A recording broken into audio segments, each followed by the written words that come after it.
परमेश्वर में आगे बढ़ती है और वो चीजें जो आपको समझ नहीं आती थी आपको समझ आती है। और वचन कहता है कि बाइबल कहती है कि एक गवाहों का बड़ा बादल हमको घेरे हुए है। और लिखा परमेश्वर ने अपने प्रेरितों को चिन्ह और चमत्कारों के संग, क्योंकि यीशु मसीह ने कहा जब तक तुम चिन्ह और चमत्कार नहीं देख लोगे कदापि विश्वास नहीं करोगे।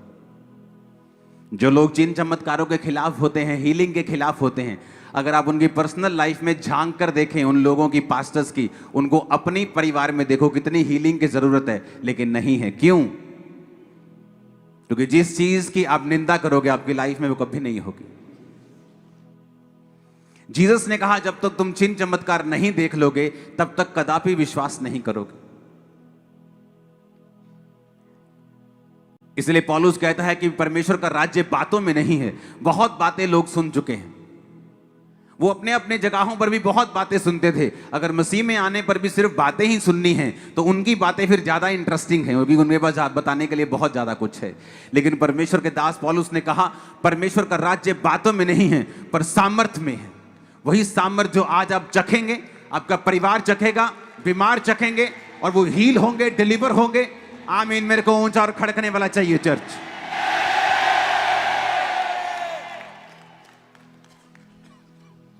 हालेलुया।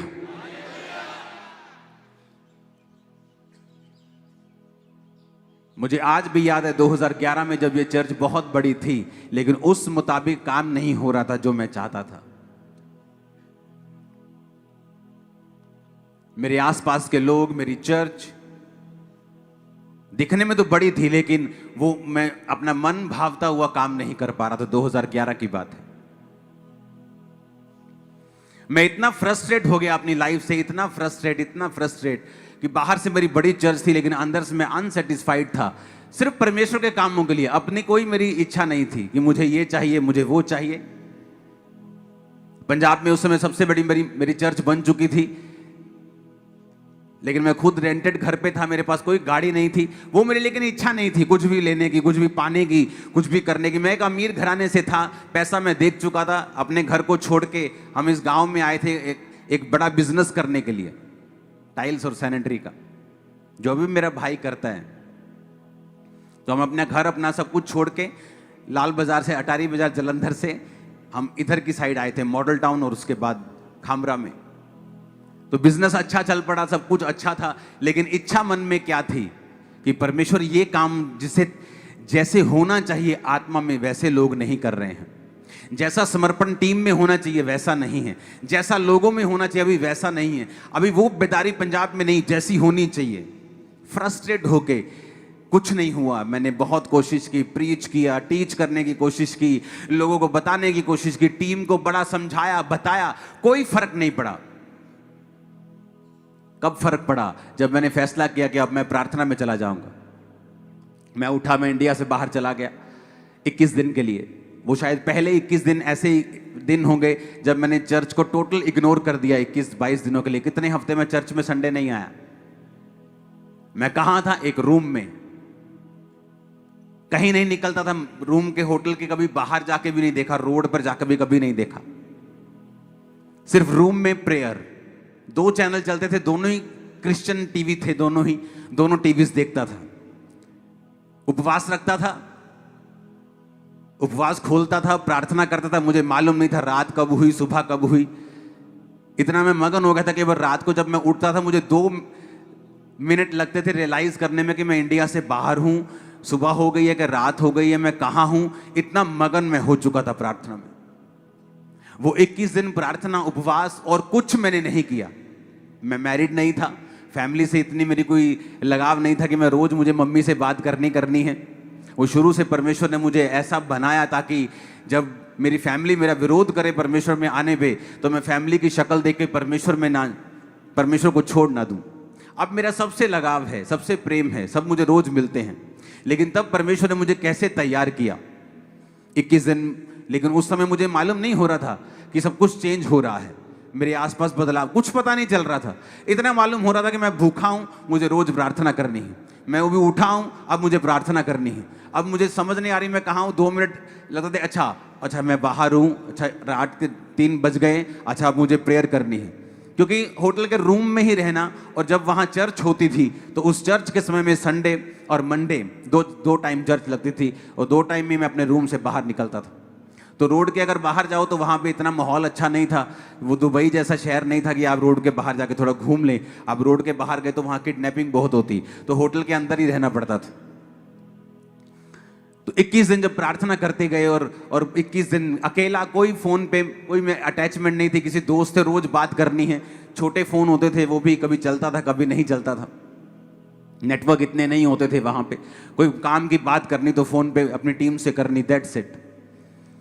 और जब 21 दिन मैंने प्रार्थना की, और जब लगातार फास्टिंग में रहा, प्रार्थना की परमेश्वर कि ये नहीं कि परमेश्वर उनको उसको बदल, मैंने किसी को बदलने के लिए नहीं बोला कि परमेश्वर मुझे ऐसा चाहिए, कुछ नहीं किया। मैंने अपने आप को चेंज किया, प्रेजेंस में गया, और परमेश्वर ने मुझसे बात करनी शुरू की।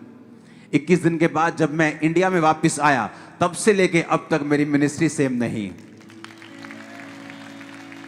वो सब बदला जो मैं चाहता था, सब कुछ जो मैं चाहता था, जिसके लिए मैं प्रचार कर रहा था, लोगों को सिखा रहा था, टीम को समझा रहा था, लेकिन समझ नहीं आ रही थी।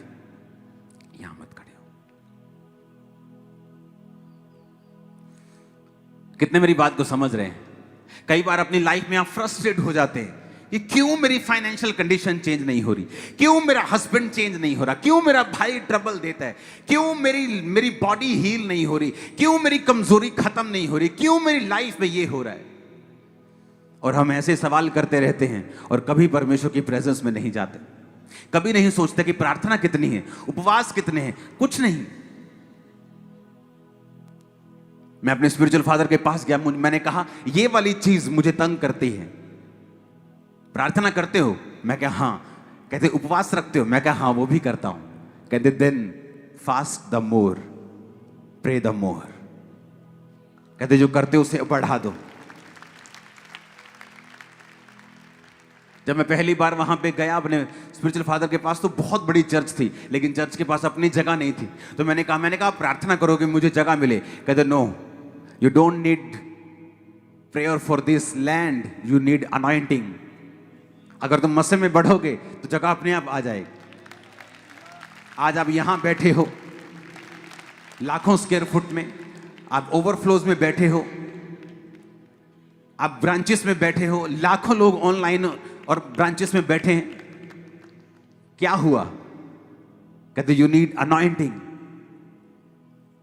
जब आप शरीर में स्ट्रगल करते हैं, कई बार आपको मालूम होता है कि आप स्ट्रगल कर रहे हैं, तो क्या करते हैं आप? उस स्ट्रगल को आप कभी हैंडल नहीं करते, आप स्ट्रगल करते रहते हैं। अगर आपको ब्लू फिल्म देखने का स्ट्रगल है, आप करते रहते हैं। आपको चोरी करते हैं, आप वो करते रहते हैं। आप उस स्ट्रगल को खत्म नहीं करते।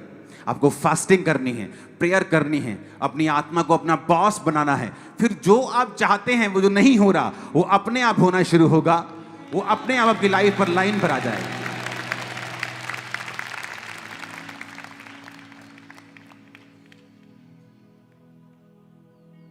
हालेलुया। क्योंकि मैं बहुत फ्रस्ट्रेट था। मैंने कहा नहीं, ऐसा नहीं चाहिए मुझे। नेक्स्ट लोग आगे बोलते थे कॉन्ग्रेचुलेशन, आपकी बहुत बड़ी चर्च हो गई। वो सब ठीक था, लेकिन मैंने कहा अभी वो नहीं हो रहा जो मैं चाहता हूं। जो मेरे मन की डिजायर है वो पूरी नहीं हो रही। कई बार आप चाहते हैं, आप करते भी हैं, आप काम भी करते हैं, प्रार्थना भी करते हैं, लेकिन वो नहीं होता। लेकिन कई बार पवित्र आत्मा चाहता है कि आप सब कुछ छोड़ के पूरी तरह से फिर अपने आप को डेडिकेट कर दें। कितने लोग डे नाइट के रोजों में हाथ खड़ा करेंगे, हिलाएंगे हाथ को? हाँ, ऐसा चर्च चाहिए मेरे को। फ्रंट से दिखाना जरा, हाँ हाथों को हिलाना जरा, ये चर्च चाहिए मेरे को। हालेलुया। हाथों को हिलाना, फिर से फ्रंट से दिखाना जरा, ये चर्च चाहिए। आमीन। लेकिन इसे इवेंट नहीं बनाना है कि आज एक इवेंट है, क्योंकि आज हमने 3 रोजे रखे, अभी खत्म, अभी अगले साल रखेंगे। अगला साल हैप्पी करना है, रियल वाला हैप्पी, वो जो happy new year, happy new year, वो वाला हैप्पी करना है कि अंदर वाला हैप्पी। एक होता है थप्पड़ मार के मुंह लाल करना, एक होता है देसी घ्यो खा के लाल करना। केड़ा वाला लाल चाहिए? हाँ, एक होता है कि मेकअप करके लाल कर लो, एक होता है कि अंदर से लाली आए जरा। अगर अंदर वाली चाहिए आपको फास्टिंग करनी पड़ेगी। मैं आपको बता रहा हूं, जिस टाइम मैं जो चाहता था और हो नहीं रहा था, मैं बड़ा फ्रस्ट्रेट था अपनी लाइफ से। क्या पवित्रताई में नहीं था? कंप्लीट पवित्रताई। क्या रोजे नहीं रखता था? रखता था। क्या प्रेयर नहीं करता था? करता था। लेकिन कई बार जब एक डोज काम नहीं कर रही, आपको हैवी करनी पड़ती है, क्योंकि और कोई डोज नहीं है हमारे पास, हमारा और कोई इलाज नहीं है। अगर 2.5 घंटे की प्रार्थना वो काम नहीं कर रही तो कोई और अल्टरनेटिव नहीं है हमारे पास, हमें वो प्रार्थना ही 5 घंटे करनी पड़ेगी।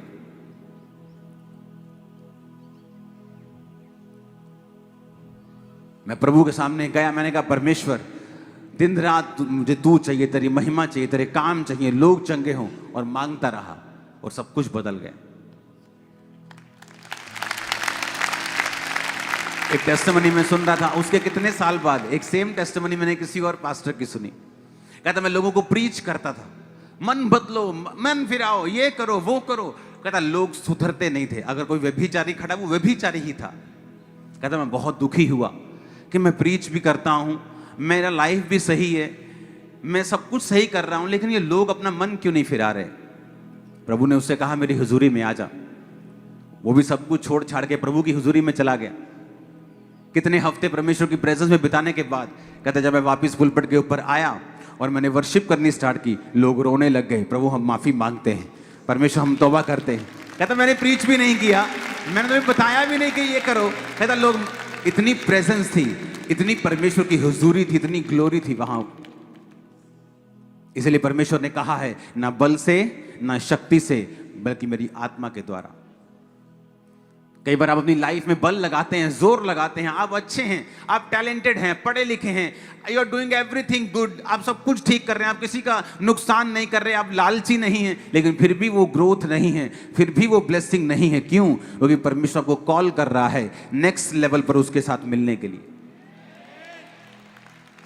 कि आपकी मेहनत का लेवल नेक्स्ट होना चाहिए, अगला लेवल होना चाहिए। हालेलुया।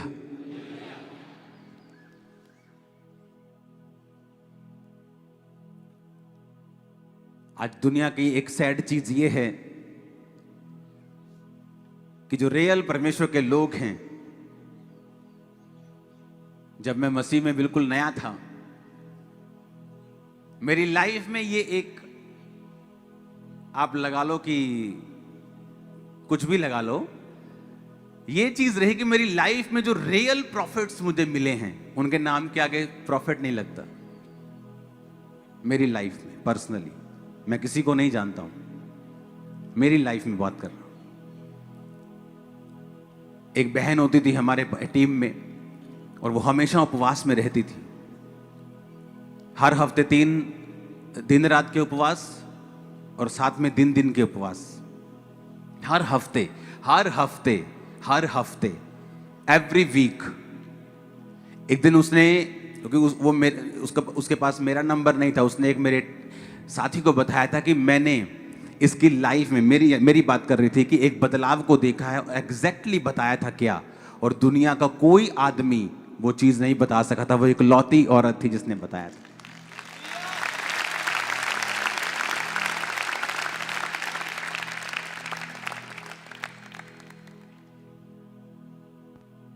आप जब प्रार्थना में उपवास में होते हैं, क्या होता है? आप बदलते हैं, आप चेंज होते हैं, आपको चीजें क्लियर दिखने लगती है, आपके मन में क्लैरिटी आनी शुरू होती है, स्पिरिचुअल लाइफ क्लियर होती है।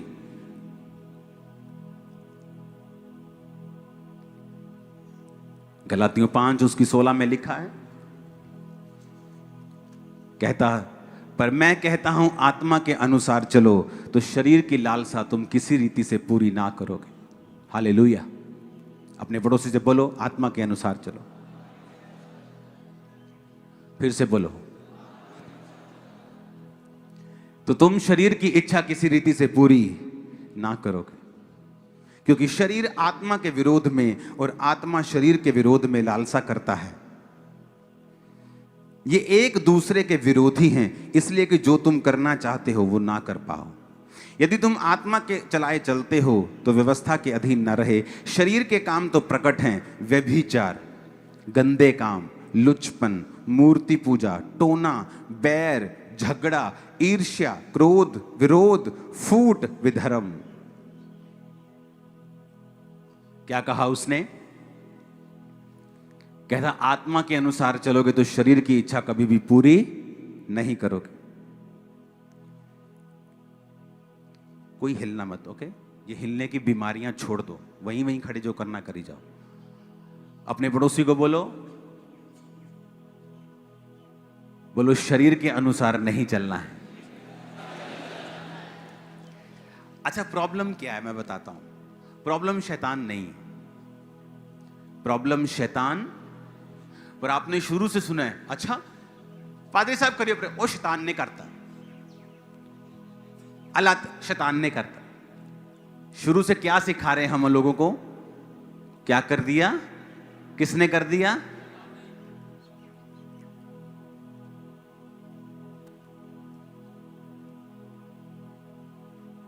जबकि शैतान ने कुछ नहीं किया।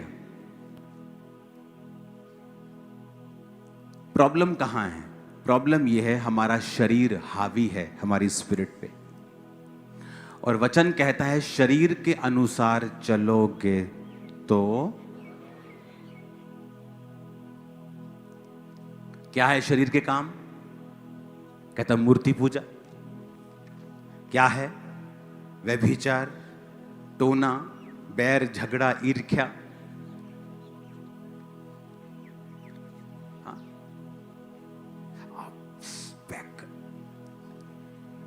पैग गलांदा दिल कर, बियर, सिगरेट। जैसे कोई मेरे आसपास सिगरेट पीता है ना यार, मेरी तलब जाग जाती। कुछ चैनी खैनी खा रहा है ना तो मेरा दिल करता है मैं खाऊं। ये क्या है? शरीर का क्या है ये? और जीसस ने सीधा कहा अगर आत्मा से शरीर के कामों को खत्म करोगे तो जियोगे। कौन सी जिंदगी? जीसस वाली, इज्जत वाली, ऑनर वाली, ताकत वाली, चंगियाई वाली, छुटकारे वाली, आशीष वाली। मैं आपको बता रहा हूं, तो मैंने शुरू से सीखा है कि अगर मेरा शरीर मैंने कंट्रोल में कर लिया, इच्छाएं कंट्रोल में कर ली, अभिलाषाएं कंट्रोल में कर ली, तो सब कुछ मेरे कंट्रोल में। अब वो कंप्लेंट करने के, पास्टर्स कई कंप्लेंट करते हैं हमारी चर्च मेरी बात नहीं सुनती, मेरे वॉलंटियर।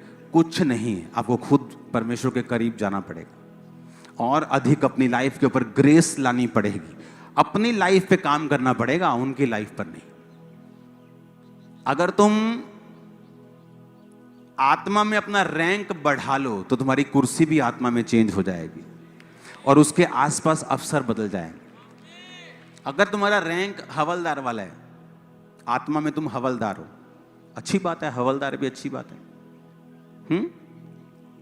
तो तुम्हारे आसपास के लोग हवलदार कैटेगरी और उसके स्टैंडर्ड के होंगे। अगर तुम आत्मा में एसएसपी बन जाओ तो तुम्हारे आसपास काम करने वाले उस स्टैंडर्ड के होंगे। लेकिन अगर तुम आत्मा में प्राइम मिनिस्टर बन जाओ तो एसएसपी की टीम तुम्हारी होगी, आईएएस ऑफिसर्स तुम्हारी टीम में होंगे। आप समझ गए क्या? अब मैं देश पे इल्जाम लगाता रहूं, मापियों पे इल्जाम लगाता रहूं, दुनिया पे इल्जाम लगाता रहूं, बल्कि मैं ये देखूं कि मैं आत्मा में अपने स्टैंडर्ड को क्या करूं, चेंज करूं। मैं आत्मा में प्राइम मिनिस्टर क्यों ना बन जाऊं, मैं आत्मा में प्रेसिडेंट क्यों ना बन जाऊं, तो मेरे आसपास सब आईएएस होंगे। उसी तरह से स्पिरिचुअल लाइफ है। आपकी स्पिरिचुअल लाइफ, आप ग्रो करते हैं, आप अपनी स्पिरिचुअल लाइफ को बढ़ाते हैं, आपके आसपास के लोग चेंज हो जाते हैं। कितने मेरी बात समझ रहे हैं? बदलाव स्केरी तो है, लेकिन आपकी ग्रोथ के लिए जरूरी है। आप फास्टिंग करना शुरू कर देंगे, आप प्रार्थना करना शुरू कर देंगे, कई बार जो लोग आपके करीब हैं आप उनसे कट जाएंगे कई बार, क्योंकि वो आपके लिए फ्रूटफुल नहीं।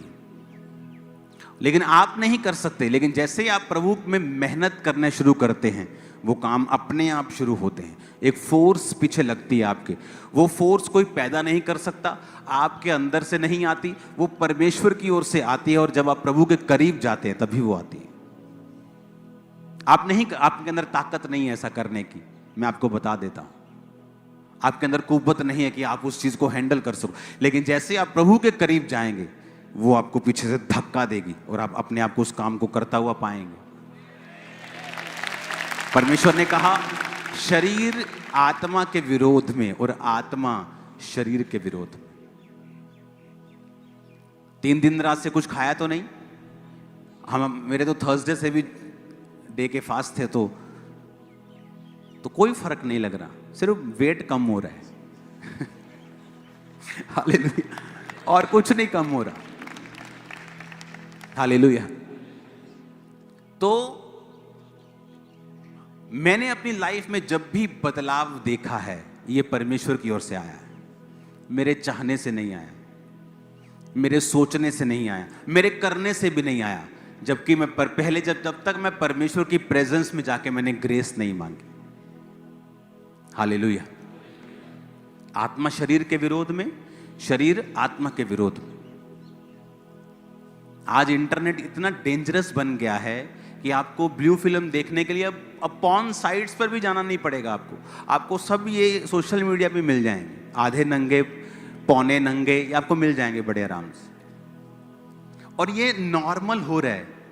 आप देख रहे हो जो नंगापन पहले कहीं स्पेशल साइट्स पे दिखाते थे, अब वो नॉर्मल हो रहा है। शैतान उसे नॉर्मल करने की कोशिश कर रहा है।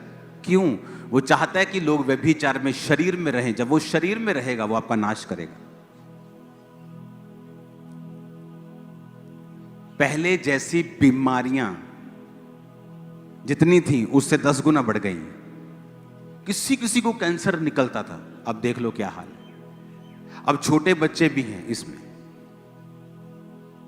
अगर जब पाप बढ़ेगा, अंधेरा बढ़ेगा, अगर आप शैतान की ज्यादा ग्लोरी करेंगे तो वो आपको अपनी चीजें भी देगा। चर्च में इतने मिरेकल्स नहीं होते थे क्योंकि जब अंधेरा बढ़ा तो रोशनी अधिक चमक रही, वो ज्यादा लग रही क्योंकि अंधेरा बढ़ रहा है। तो परमेश्वर ने कहा अगर तुम कुछ चाहते हो जो नहीं हो रहा, तो मैं आत्मा में चलने की जरूरत होगी। आत्मिक व्यक्ति सब कुछ चेंज कर लेगा, लेकिन अपनी प्रेयर लाइफ को नहीं बदलेगा, बाइबल रीडिंग को नहीं बदलेगा, फास्टिंग को नहीं बदलेगा। उसे पता है मेरी लाइफ में जो मुझे चाहिए, मुझे पहले जीसस के करीब जाना पड़ेगा, मुझे समझना पड़ेगा, मेरी स्पिरिचुअल आईज ओपन हो, ताकि जब परमेश्वर मुझे कोई मैसेज दे मैं उसे सुन सकूं। बच्चे के टीका लगाते देखा कभी डॉक्टर को? छोटी सी सुई होती, चुप, उन्हें पता भी नहीं लगता न्याणे जद वो रोंदा नैपकिन सुट देंगे। देखी ना वीडियो, और नैपकिन डॉक्टर बच्चा टीका लगा के फ्री। डंगरां दे देखिया टीका लगता कभी? कितना लगता टीका डंगरां दे? हैं आ बड़ा सूआ फटक, तो डंगर भी आराम ना देखता पिछे। इतनी मोटी चमड़ी, उसको फर्क नहीं। जीसस ने कहा मेरे राज्य में प्रवेश करना चाहते हो तो बच्चों की तरह रहो। तुम्हारी चमड़ी इतनी मोटी ना हो कि मुझे बड़ा टीका लगाना पड़े तुमको। पहले हम सुधरते नहीं, अपनी मनमर्जी, नशे बेच, प्रार्थना से दूर, बॉयफ्रेंड गर्लफ्रेंड, हर काम, दुनियावी गाने सब चल रहे हैं। और जब परमेश्वर देख रहा है कि ये मर जाएगा, वो बड़ा टीका लगाता है डंगरों वाला। फिर दर्द होती, फिर बंदा कहता है ये मेरे साथ क्यों हो गया, ये मेरे साथ कैसा हो गया। अगर आप बच्चों की तरह रहोगे तो टीके तो लगते हैं, लेकिन वो जल्दी जल्दी लग जाएंगे, तुम फ्री हो जाओगे। तो तुम्हें मालूम होगा अच्छा ये थोड़ी थोड़ी परीक्षाएं आएंगी, मुझे इनसे निकलते रहना है और परमेश्वर मेरे संग है। आपको रोज अपनी लाइफ के ऊपर काम करना पड़ता है। आमीन। और जब फास्टिंग प्रेयर होती है, जब आप परमेश्वर के पास जाते हैं, अपनी लाइफ में इसको एक रूल बना के चलने लगते हैं, सब कुछ बदलता है। सब कुछ बदलता है, सब कुछ बदलता है। आपका फाइनेंस, आपकी लाइफ, आपका बिजनेस, सब कुछ। कोई चीज ऐसी नहीं होगी जो बदलेगी नहीं, उसे बदलना होगा। अगर आपका स्टैंडर्ड पीएम वाला बन चुका है तो पीएम के पास अनपढ़ लोग नहीं रहते, गली मोहल्लों के लोग नहीं होते, उसके पास आईएएस ऑफिसर्स होते हैं जो उसको गाइड करते हैं, जो योजनाएं बनाते हैं, योजनाएं लागू करवाते हैं। अगर आपका स्पिरिचुअल स्टैंडर्ड बड़ा है तो आपके आसपास की आशीषें अपने आप ऑटोमेटिकली बड़ी हो जाती। तो जीसस ने कहा मेरे धर्म और राज्य की क्या करो, खोज करो, तो ये सब वस्तुएं तुम्हें अपने आप मिल जाएंगी। कहता लोग मांगते हैं, लोग भागते हैं इन चीजों के पीछे, परंतु तुम मेरे धर्म और राज्य की क्या करो, खोज करो, तो ये वस्तुएं तुम्हें अपने आप मिल जाएंगी। जब मैं परमेश्वर की अनॉइंटिंग के पीछे था कि प्रभु मुझे मसा चाहिए, तो मैं गाने सुनता था, बहुत बॉलीवुड वाले गाने, बहुत। मेरी गाड़ी में, इंडिका गाड़ी मेरे पास होती थी, 24 घंटे उसमें चल रहेगा। बॉलीवुड बुरा नहीं है, सुनो मेरी बात, गाने वर्ड्स क्या हैं? मैं तेरे प्यार में पागल, पागल, सोचो पागल कैसा होता है। अब आप क्या बोल रहे हो कि आप पागल हैं, आज नहीं तो कल वो कर्स काम करेगा, नहीं तो वो पागलपन आप अपने बिजनेस में दिखाओगे, अपनी फैमिली में दिखाओगे, कहीं ना कहीं से वो पागलपन का कर्स आपकी लाइफ में आ गया बिना आपके जाने। अगर किसी बुद्धू व्यक्ति को एक बीज दे दिया जाए और उसे बोल दिया जाए कि इस मिट्टी में डाल दे, वो बुद्धू ने बोया है, क्या वो उगेगा? उगेगा, क्योंकि बीज को थोड़ी पता है वो बुद्धू ने बोया कि सियाने ने बोया है, कि 10 एकड़ वाले ने बोया कि 5 एकड़ वाले ने बोया। उस मेंटल को बोलो ये बेटा ये पकड़ और ऐसे ऐठा कर, ठा कर दे, वो ठा कर दिया उसने, वो पेड़ बन गया। समझ गए? सुनो मेरी बात। अब आपको नहीं पता कि आप आत्मा में कुछ लोग बुद्धू हैं।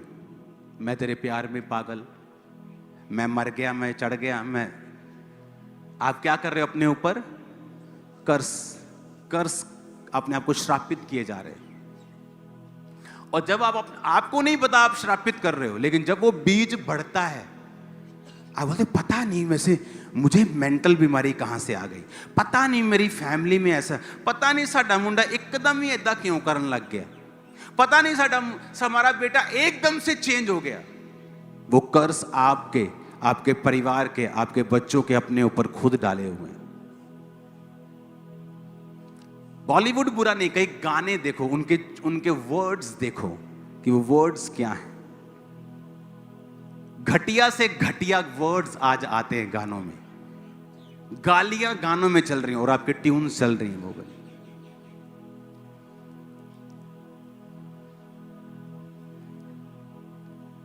80-90 के दशक के बॉलीवुड के लोगों को लोग प्यार करते थे ना, क्योंकि सारी फिल्में नैतिक थी कि हीरो आया, हीरो बिका नहीं, हीरो आया हीरोइन को छुड़ा लिया, हीरो आया गलत काम करने वाले को मार दिया। नैतिक फिल्में थी, फिर भी उनकी इज्जत होती थी। आज फिल्में क्या है? हीरो आया सुसाइड कर ली, हीरो सुसाइड कर ली। मतलब तुम लोगों को क्या मैसेज दे रहे हो कि हीरो आया, हीरो ने सुसाइड कर ली, हीरो मर गया, हीरो ने छेड़ी। तो परमेश्वर उनकी बेइज्जती कर रहा है और ये कभी खत्म नहीं होगी जब तक वो सुधरेंगे नहीं।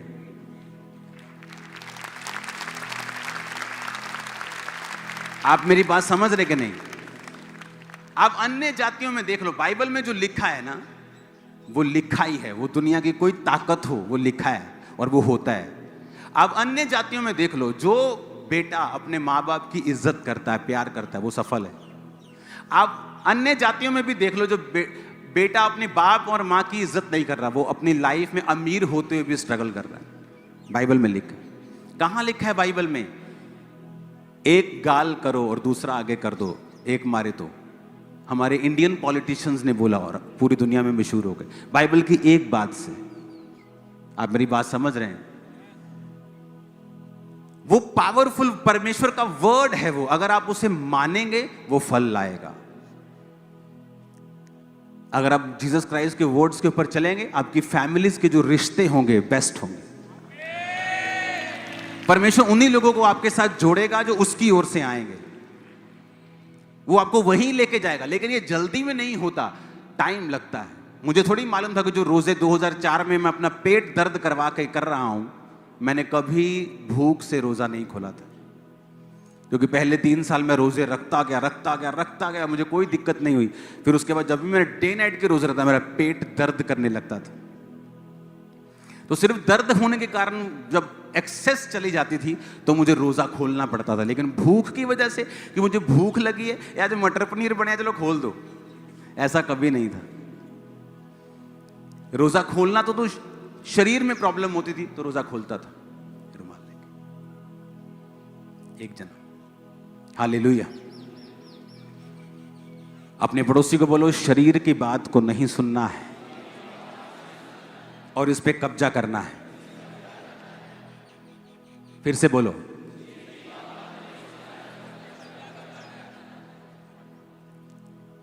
हमारी टीम के लोग होते थे, कहते थे कि अगर मैं सोमवार, मंगलवार, बुध, वीर, शुक्र, शनि खा लूं तो 5-6 दिन के बाद ऐसा लगने लगता है कि मैं शरीर की इच्छा को पूरा कर रहा हूं। शरीर मेरा हावी हो रहा है, मैं शरीर की अभिलाषाओं को पूरा, जो शरीर मांग रहा है मैं दे रहा हूं। लेकिन बाइबल कहती तुम शरीर के कर्जदार नहीं हो कि शरीर के अनुसार दिन काटो।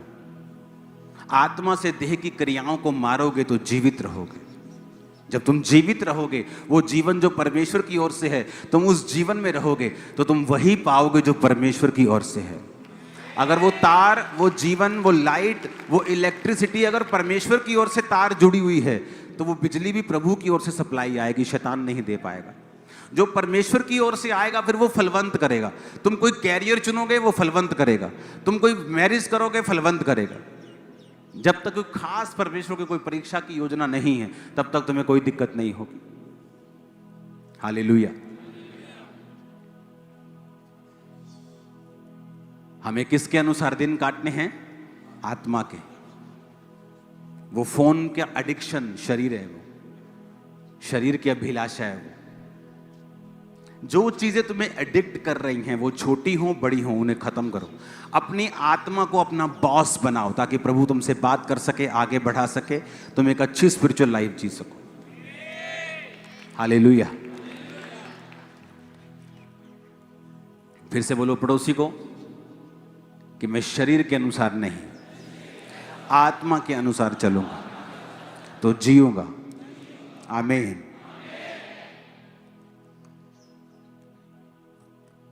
प्रेयर करने में सुबह करती हूँ, सुबह उठ, चलो रात को करती हूँ, रात को थोड़ा लेट हो गया अब सुबह करती हूँ।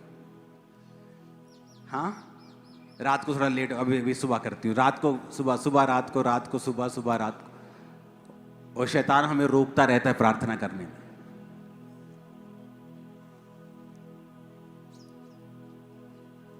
इसलिए जीसस ने कहा था प्रार्थना करो ताकि तुम परीक्षा में, कौन परीक्षा में पड़ा अगले दिन? पतरस। दुख आएंगे, कुछ ऐसे हैं जो आएंगे, जीसस क्राइस्ट के लाइफ में आएंगे। उन्हें मालूम था कल मुझे क्रूस पे चढ़ना है, वो दुख था, वो प्रार्थना में रहे और दुख घंटों में खत्म हो गया। राजा बड़ा हैरान हुआ, कहते जी जीसस जिसको लटकाया था वो मर गया। कहते इतनी जल्दी कैसे मर गया? क्योंकि जिसको क्रूस की मौत देते थे कितने कितने दिन वो क्रूस के ऊपर लटके रहते थे। क्योंकि क्रूस की जो मौत होती थी, जो आदमी क्रूस की मौत से मरता था वो हार्ट अटैक से मरता था या लंग्स में पानी भरने के कारण मरता था। कि जब उसे क्रूस पे चढ़ाते थे तो ऐसे अपनी बॉडी के भार लटका है और उसके बाद उसके हार्ट पे प्रेशर पड़ता था, क्योंकि सारी बॉडी का भार उसकी हड्डियों के ऊपर है और हार्ट प्रेशर पड़ता था लगातार और फट जाता था। लेकिन जब जीसस के बारे में मालूम हो कि इतनी जल्दी कैसे मर गए, क्योंकि एक रात पहले प्रार्थना की, परमेश्वर मुझे बचा, हो सकता तो कटोरा टल जाए लेकिन मेरी नहीं तेरी इच्छा पूरी हो। प्रार्थना में रहे तो वो दुख जो आने थे, जो यहोवा की ओर से परीक्षाएं आनी थी, वो खत्म हो गई घंटों में। लेकिन पतरस जिसकी लाइफ में ऐसी कोई परीक्षा नहीं आनी थी, प्रार्थना ना करने की वजह से उसने परमेश्वर का इनकार किया। फिर कितने दिन तक बेचैन रहा, बेचैन होकर रोता रहा कि परमेश्वर मैंने तेरा इनकार किया, मैंने लंगड़े चलते देखे, मैंने मुर्दों को जीवन देते हुए देखा, मैं तेरे साथ रहा, मैंने सब कुछ तेरा देखा, तो जीवित परमेश्वर, फिर भी मैंने तेरा इनकार कर दिया। मेंटल पेन में, टॉर्चर में रहा वो कितने हफ्तों तक, जब तक जीसस उसके पास आके नहीं कहते पतरस क्या तू मुझसे प्यार करता है? हाँ प्रभु मैं करता हूँ, मेरे मेमनों को चरा, मेरी भेड़ों को चरा, मेरे मेमनों की रखवाली कर। 3 बार उस परमेश्वर ने उससे कहा मुझसे प्यार करता है तू? 3 बार उसने इनकार किया, परमेश्वर ने 3 बार उससे अंगीकार करवाया। हाँ प्रभु मैं तुझसे, हाँ प्रभु तुझसे प्यार कर रहा हूं, हाँ प्रभु तुझसे, 3 बार, क्योंकि 3 बार उसने कहा था मैं उसको नहीं जानता, मैं उसको नहीं जानता। जब आप जानते, जब जीसस को उसने बोला कि मैं इसको नहीं जानता, और जब जीसस मुर्दों में से जी उठे, जीसस ने कहा जाओ पतरस और चेलों को बताओ, क्योंकि पतरस उस समय जीसस का चेला नहीं था, क्योंकि वो इनकार कर चुका था। तो परमेश्वर ने जब कहा जाओ और मेरे चेलों और पतरस को बताओ कि मैं जी उठा हूं, कि पतरस उस समय चेला नहीं था, दुख में, पीड़ा में, पेन में, कि उसने गुनाह किया है। क्यों? क्योंकि प्रार्थना नहीं की थी। कुछ भूल जाओ, प्रेयर मत भूलो, एवरीडे नियम बना लो, तुम्हारी लाइफ पर एक सुरक्षा रहेगी, दूत तुम्हारे घरों में रहेंगे, एक हेवनली सुरक्षा रहेगी। उस परीक्षा में से भी तुम निकल जाओगे जिस परीक्षा में तुम हो।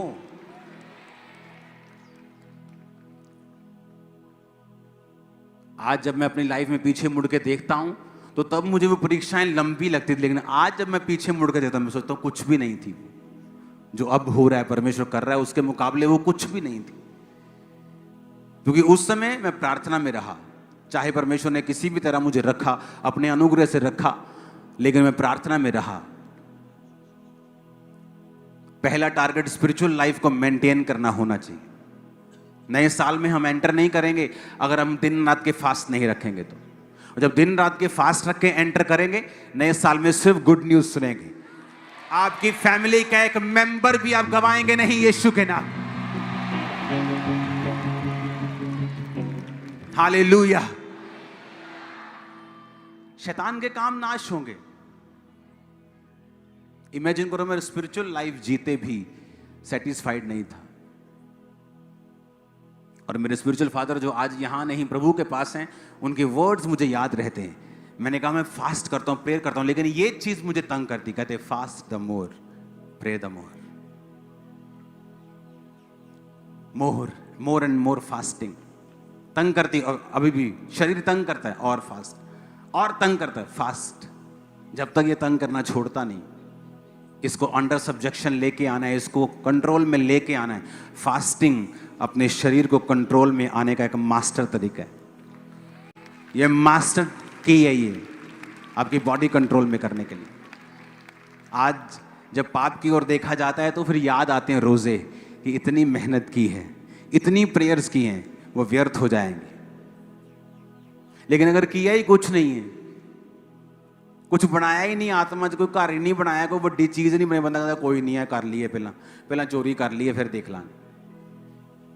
लेकिन जब आत्मा में आप एक बड़ा घर बना चुके होते हैं फास्टिंग से, प्रेयर से, फिर आप उस घर को देखते हैं कि जब मैं ऐसा करूंगा तो ये घर ढट जाएगा। फिर आप बोलते छोड़ो, ये कुछ नहीं है, लेकिन इसका प्राइस बहुत ज्यादा है। आप एक अच्छे व्यापारी भी हैं। उसने कहा नहीं, परमेश्वर का राज्य एक अच्छे व्यापारी के समान है, जिसको बहुमूल्य मोती मिला और सब कुछ बेच के उसने वो मोती ले लिया। लोगों के हिसाब से वो मूर्ख था। यार ऐसा क्या मिल गया तेरे को, अपना घर बेच दिया, खेत बेच दिए। लेकिन उसको मालूम था जितने घर जितने खेत मैंने बेचे हैं, जब ये मोती बिकेगा तो ऐसे 100 आ जाएंगे। आज लोग आपको मूर्ख कह सकते हैं, क्या हो गया धर्म बदल लिया, क्या हो गया चर्च में चला गया, ये कैसा धर्म है, ये कैसा चर्च है, रिश्तेदारों से नहीं मिलता, अब तू गाने नहीं गाता, अब तू दारू नहीं पीता, अब तू ये नहीं करता, वो नहीं करता, तू मूर्ख है। आप भी उस मूर्ख व्यापारी की तरह लग सकते हैं। थोड़ा समय दीजिए परमेश्वर को, वेट कीजिए, जब वो मोती बिकेगा ऐसे 100 घर और 100 खेत और 100 रिश्तेदार आपके पास हों। Hallelujah, hallelujah. आदमी सारी उम्र मेहनत करता है ना, फिर अपनी बेटी की शादी करता है और 600 लोगों को बुलाता है। वो 600 लोग जो उससे बिल्कुल खुश नहीं है, तेरा ब्याह कितना हो गया है, ये रोटी कितना इतनी वधिया करती, उन 600 लोगों के लिए वो अपनी लाइफ की सारी सेविंग खर्च कर रहा होता है। व्यर्थ मेहनत आप नहीं करोगे। आपको रिश्तेदारों को खुश करने की जरूरत नहीं है। सारी उम्र मेहनत करके जो शादी रखता है और रिश्तेदार उसकी शादी, नमक घट नहीं सीखा दाल च ਉਹਦੀ बेचारे ਦੀ पूरी लाइफ लग गई ਉੱਤੇ दाल कमांदे। मटन थोड़ा ਜਿਹਾ ਪੱਕਿਆ ਹੋਣਾ ਚਾਹੀਦਾ ਸੀ। ਇਹ ਪਨੀਰ ਅਸਲੀ ਸੀਗਾ। ਕਿੰਨਾ ਸਗਨ ਪਾ ਕੇ ਆਏ, 7 ਜਣੇ ਗਏ, 100 ਰੁਪਇਆ। और 2 दिन पहले रोटी छੱਡ दी सी ਆਪਾਂ कि कल ਨੂੰ रात ਨੂੰ ਵਿਆਹ है ਉੱਥੇ खावांगे सारे। और ऐसे लोगों को खुश करने के लिए आप परमेश्वर को नाराज करना चाहते, जो एक शादी के घर में गया और देखा कि अंगूरों का रस कम हो गया और पानी को अंगूरों के रस में बदल के वो शादी की सारी शर्मिंदगी खत्म कर दी। और वो रिश्तेदार क्या बोलते, अच्छा खत्म हो गया जूस, चलो कोई नहीं, चलो कोई नहीं भैन जी, नाल 4 गल्लां करदे, थोड़ा वध मंगा लेना ही, सानू दसदे ही हेल्प कर देंदे, नाले बेइज्जती करी जानी, नाले सिंपैथी जिताई जानी। और जीसस ने कोई बात नहीं की। जीसस ने कहा क्या है तुम्हारे पास, पानी है ना, ये मटकों में पानी भर दो। पानी भरा और कहा जाओ अब चेक करो, और लिखा जो जूस खुदा ने बनाया वो पहले से ज्यादा बेटर था। अब देख लो, रिश्तेदारों के पीछे लगना है कि उस प्रभु के पीछे लगना है जिसने आपकी शर्मिंदगियां खत्म कर देनी है, जिसने आपकी सारी शर्मिंदगियों को तोड़ के रख देना है, जिसने शैतान को शर्मिंदा करना है आपकी लाइफ में। उस परमेश्वर की ओर जाना है या आपको अपने रिश्तेदार खुश करने। मैं तो अभी भी हैरान हूं, क्रिश्चियन लोग अभी